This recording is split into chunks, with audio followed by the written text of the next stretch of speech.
It was nearly a unanimous decision, with only Justice Clarence Thomas dissenting. The court ruling that a federal law banning domestic abusers from owning guns does not violate the Second Amendment. The decision found that when an individual has been found by a court to pose a credible threat to the physical safety of another, that individual may be temporarily disarmed consistent with the Second Amendment.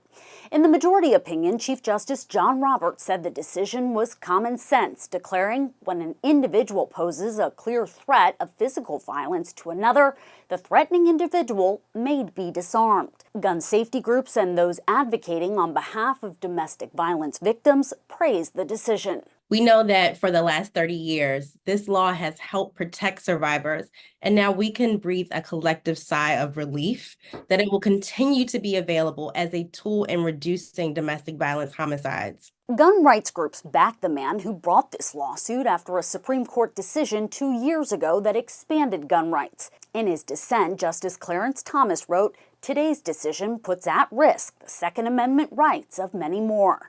The Gun Owners Foundation, a Virginia-based group that advocates for gun rights, wrote on social media, Justice Thomas was the only one to correctly apply the text, history, and tradition of the Second Amendment in his dissent. The court still has about a dozen cases pending from this term, including one on whether former President Donald Trump should be immune from criminal charges that he tried to overturn the 2020 election.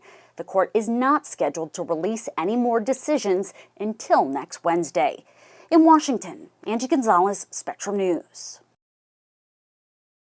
Thank you for watching our YouTube channel. Let Spectrum News be your resource for balanced, in-depth political coverage, and click the subscribe button right here. You can also download our app or watch us on TV to learn more about the candidates, where they stand on the issues, and more. We'll see you then.